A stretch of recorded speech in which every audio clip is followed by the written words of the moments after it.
नमस्कार, मैं उज्जवल सिंह हूं और आप देख रहे हैं यूपी न्यूज। यूपी न्यूज में बात उत्तर प्रदेश की उस सियासत की जो इन दिनों चरम पर है। हम अखिलेश यादव जो समाजवादी पार्टी के मुखिया हैं, इस समय सपा सुप्रीमो हैं, पूर्व मुख्यमंत्री हैं, उनके एक बयान से अपने इस डिबेट की शुरुआत करते हैं। पत्रकारों ने उनसे पूछा कि राजा भैया ने कहा कि आतंकियों का मजहब होता है। उनका जवाब था, कौन राजा भैया, मैं उनको नहीं जानता। अखिलेश यादव का राजा भैया पर यह बयान दूसरी बार आया है। पहली बार 2022 के विधानसभा चुनाव में उन्होंने पत्रकारों के सवाल के जवाब में कहा था, कौन राजा भैया, मैं इनको नहीं जानता हूं। अब सवाल एक बार फिर से वही आता है कि ये वही राजा भैया को पहचानने से इनकार कर रहे हैं जो राजा भैया इनके पिताजी की सरकार में और इनके खुद की सरकार में मंत्री रहे हैं। अब अखिलेश यादव का यह बयान क्यों आया है, यह अपने आप में एक पहेली है।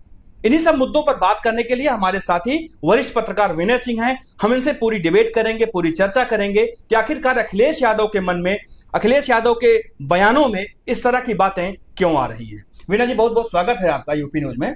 हम एक सवाल आपसे करना चाहते हैं कि जिस तरह से कभी हम आपको पुराने दिनों में ले जाते हैं, आप लखनऊ विश्वविद्यालय के छात्र भी रहे हैं, तो हम आपको उन दिनों में ले जाना चाहते हैं जब कभी मुलायम सिंह यादव एक बड़े नेता थे, उत्तर प्रदेश के नेताजी उनका टाइटल था, और उनके साथ ठाकुरों की एक अच्छी लॉबी हुआ करती थी।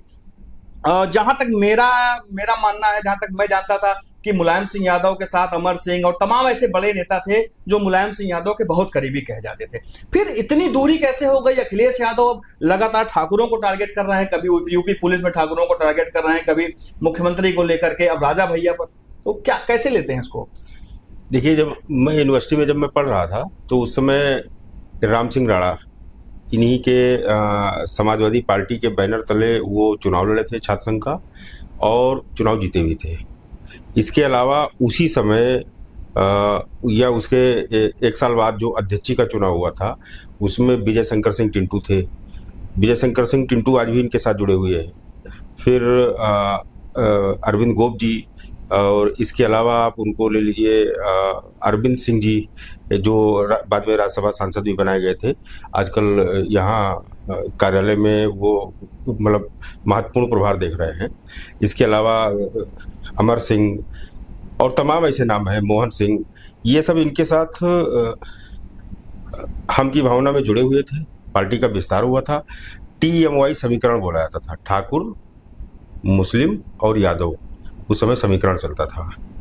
इसका मतलब है कि ठाकुरों का अच्छा खासा इनकी पार्टी में योगदान रहा होगा, तभी इस तरह चल रहा होगा। लेकिन बाद में अब अभी क्या हो गया है, अभी केवल ठाकुरों का केवल वो विरोध कर रहे हैं। रही बात राजा भैया की, तो राजा भैया जो है, आप देख लीजिए, गूगल पर सर्च कर लीजिए, हजारों की संख्या में फोटोग्राफ्स हैं राजा भैया के साथ। कुंडा में कुंडी लगा देंगे, इन्हीं लोगों ने बोला था। किसकी कुंडा में कुंडी लगा देंगे? राजा भैया का ही कुंडा था। उसके बाद मुलायम सिंह यादव जी की सरकार में वो थे। जेल में जब ये गए राजा भैया, जब मायावती जी के साथ उनका विवाद हुआ था और उन्होंने जेल भेज दिया था, तो यही समाजवादी पार्टी उनके साथ खड़ी भी थी। और मुझे लगता है कि वैचारिक रूप से दोनों लोगों में कोई विरोध नहीं है। अब अंतर ये आता है कि राजा भैया थोड़ा सा उग्र हिंदुत्व, या अभी या कहिए आप थोड़ा सा हिंदुओं की ओर या हिंदुत्व विचारधारा की ओर थोड़ा सा आगे बढ़ रहे हैं, और ये अभी भी लिबरल बने हुए हैं। चूंकि इनकी जो विचारधारा है वो इनकी पार्टी को सूट करता है। राजा भैया ने अपना एक अलग, लेकिन आमने सामने की कभी टकराहट या राजा भैया का अभी तक मैंने कोई ऐसा बयान नहीं सुना है जो इनके खिलाफ हो या मुलायम सिंह जी के खिलाफ। हाँ, आपकी बात से मैं सहमत हूँ। एक सवाल भी ये भी है कि 2024 का जब लोकसभा चुनाव हुआ था तो राजा भैया के लोगों ने कई सीटों पर समाजवादी पार्टी के प्रत्याशियों की मदद की थी। उस समय अखिलेश यादव ने मंच से एक बात कहा था कि जो कल विरोध में थे आज हमारे साथ में हैं। तो क्या तब वो राजा भैया को नहीं जानते थे?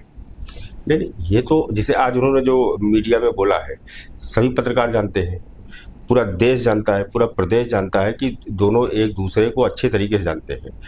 लेकिन इस समय चूंकि उनका क्षत्रिय विरोधी उनकी राजनीति चल रही है, इस राजनीति से उनका क्या हासिल हो, बड़े बड़े मतलब जो चिंतक हैं राजनीति के या राजनीति के पंडित हैं, ये अभी तक ये जान नहीं पा रहे हैं कि आखिर ये ठाकुरों का विरोध क्यों कर रहे हैं।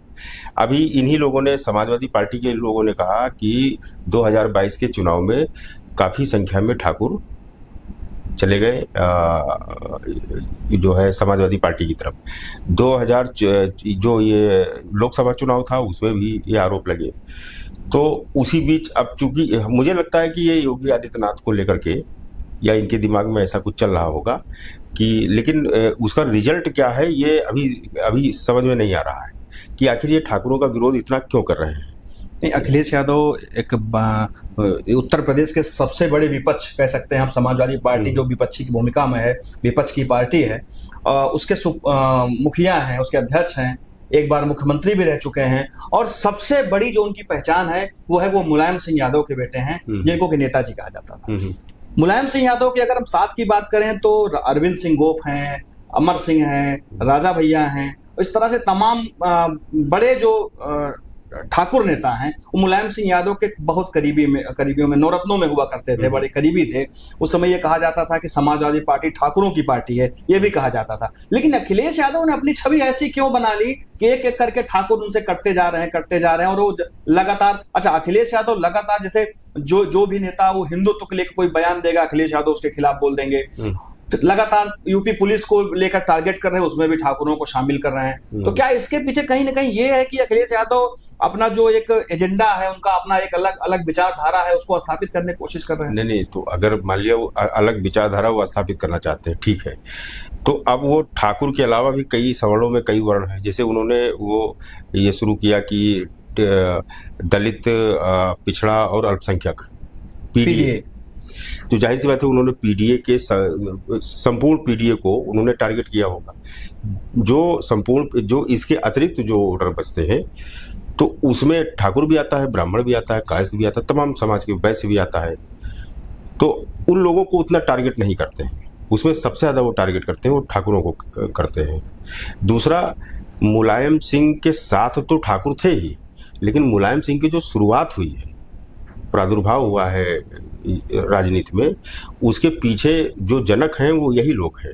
जैसे चंद्रशेखर जी थे, पूर्व प्रधानमंत्री वीपी सिंह साहब थे, तो ये लोग इन्हीं लोगों के साथ तो आगे बढ़े हैं और फिर इन्हीं लोगों ने इनको लॉन्च किया आगे चल के। तो इनकी शुरुआत भी वहीं से हुई है। उसके बाद इनके परिवार में तमाम शादियाँ भी हुई हैं ठाकुरों में। अब ये अचानक में इधर 4-6 महीने या 10 महीने से या साल भर से अगर आप देखिए तो ये इन्होंने विरोध शुरू किया है। लेकिन जब हम तो एकाध सपा से जुड़े सांसदों और विधायकों से भी मिलते हैं तो उनसे पूछते हैं कि आखिर इसका तो एग्जैक्टली कट टू कट जवाब वो भी नहीं दे पाते। जैसे 2 और 2 4 होता है उस तरह वो जवाब वो भी नहीं दे पाते हैं। लेकिन अब कुछ ना कुछ तो चल रहा होगा जो इनको लगता होगा कि आगे हमारे मकसद में कामयाब होगा। क्या 2027 में विधानसभा चुनाव आना है और लगातार आप भी देख सकते हैं कि बीजेपी भी इलेक्शन मोड में आ गई है, इधर समाजवादी पार्टी भी अपनी लगातार तैयारियों में लगी हुई है। तो जो ये इस समय मुद्दा अखिलेश यादव ने उठा दिया है ठाकुरों का विरोध करने का, फिर दलितों के हित में बात करने का, तो कहीं ये मकसद है कि मायावती के जो वोटर्स दलित कटे हैं अपने पक्ष में मिलाना, और उनको ये लग रहा है कि ठाकुर बीजेपी का कोर वोटर हो गया है? क्या ऐसा लग रहा है उनको? आप क्या महसूस करते हैं इसको? ये तो मान के चल रहे हैं कि ठाकुर बीजेपी का कोर वोटर हो गया है। ये वो भी मान रहे हैं कि ब्राह्मण भी बीजेपी का कोर वोटर हो गया है, ये मान के चल रहे हैं और ये बात है भी। लेकिन इस बीच जैसे बीजेपी के कई कोर वोटर, जैन समाज भी पूरा, वैश्य समाज भी कोर वोटर ही है, ब्राह्मण पूरा कोर वोटर है, अब कभी कभी ये बोलते भी हैं। तो अब उन कोर वोटर्स में ये केवल ठाकुरों को क्यों चुन रहे हैं? ये दूसरा एक चीज़ आपने और नोटिस किया होगा कि जब चुनाव चल रहा था ये 2022 वाला, तो ये बहुत ज़्यादा स्टेट गवर्नमेंट को टारगेट नहीं करते थे, ये सीधे सेंट्रल गवर्नमेंट और उनके नेताओं को टारगेट करते थे। बिल्कुल। भविष्य में इनको किसी ने सलाह दी कि जो है आप वो जो है उनको टारगेट करने से आप नुकसान खाओगे, क्योंकि जनता उनको ज़्यादा मान रही है और जाहिर सी बात है रिजल्ट जो मिल रहा है जनता उनको चुन रही है। तो इनके दिमाग में आया कि आप स्टेट गवर्नमेंट को ज़्यादा टारगेट करो। अब स्टेट गवर्नमेंट में भाई मुख्यमंत्री योगी आदित्यनाथ को टारगेट कर रहे हैं, दोनों डिप्टी सीएम को टारगेट कर रहे हैं और उसके बाद ये ठाकुरों को टारगेट कर रहे हैं। जाहिर सी बात है इनके दिमाग में कुछ तो ऐसा होगा जो इनको लग रहा है कि भविष्य में ये इनके लिए या इनकी पार्टी के लिए फर्टाइल होगा। लेकिन फिलहाल अभी ये समझ में नहीं आ रहा है कि खाली ठाकुरों का विरोध ये कर क्यों रहे हैं, क्योंकि ये चुन चुन करके, जैसे ठाकुर नेता हैं, राजा भैया के बारे में आज ये बोला, नोंड आदमी है, इसके अलावा ठाकुरों में जो है और भी तमाम नेता हैं, करीब जो बड़े बड़े कद्दावर नेता हैं उनको भी ये टारगेट करते हैं। तो अखिलेश यादव ये मान सकते हैं कि आने वाले विधानसभा चुनाव में उनका एक फैक्टर होगा, जो उनका पीडीए है, उसी पीडीए के सहारे उनके आगे की राजनीति होगी, मतलब दलित, अल्पसंख्यक और पिछड़ा? नहीं, मुझे तो ये समझ में नहीं आ रहा है, क्योंकि इस बार भी ये थोड़ा सा ठाकुरों का विरोध उस समय भी कर रहे थे जब ये अभी रिसेंटली चुनाव लड़े थे, फिर भी 6 से या 8 ठाकुरों को उन्होंने टिकट दिया था, ऐसा नहीं है। ये देंगे, इनके अपने कुछ, अभी देखिए आनंद भदौरिया को इन्होंने टिकट दिया, आनंद भदौरिया जीते भी, ठाकुर ही तो है।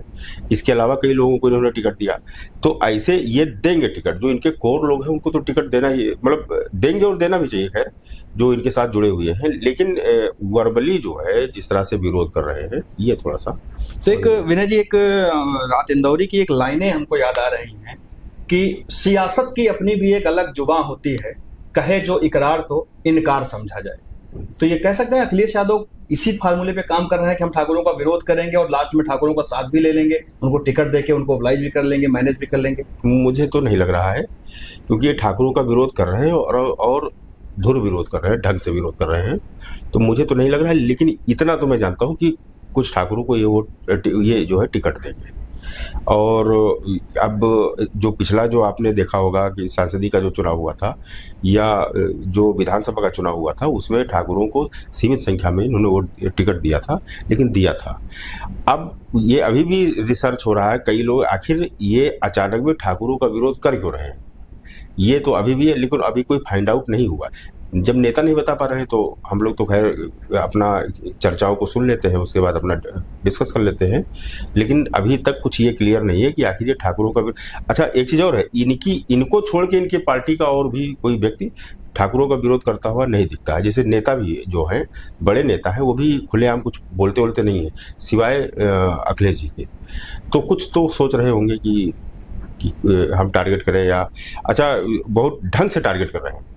और मैं ये नहीं मान रहा हूँ कि राजा भैया को ठाकुर होने की वजह से टारगेट किया गया होगा। राजा भैया से वैसे भी अब थोड़ा सा या तो चिढ़ते हैं या नाराज चल रहे हैं, और मुझे तो ये नहीं लगता है, लेकिन चूंकि वो ठाकुर हैं इसलिए आप जोड़ सकते हो। बहुत बहुत धन्यवाद आपका इस तमाम चर्चा के लिए। ये हमारे साथ विनय जी थे, जो वरिष्ठ पत्रकार हैं, हमारे साथी हैं। इन्होंने इस तरह से बताया कि कैसे अखिलेश यादव जो ठाकुरों को टारगेट कर रहे हैं, उसके पीछे की स्ट्रेटजी उनकी क्या हो सकती है, उसके पीछे उनकी मंशा क्या हो सकती है, इन तमाम बातों को लेकर हमसे उन्होंने चर्चा किया। मिलेंगे कल शाम 7 बजे फिर से एक नई चर्चा, एक नई परिचर्चा के साथ। तब तक दीजिए हमें इजाजत। नमस्कार।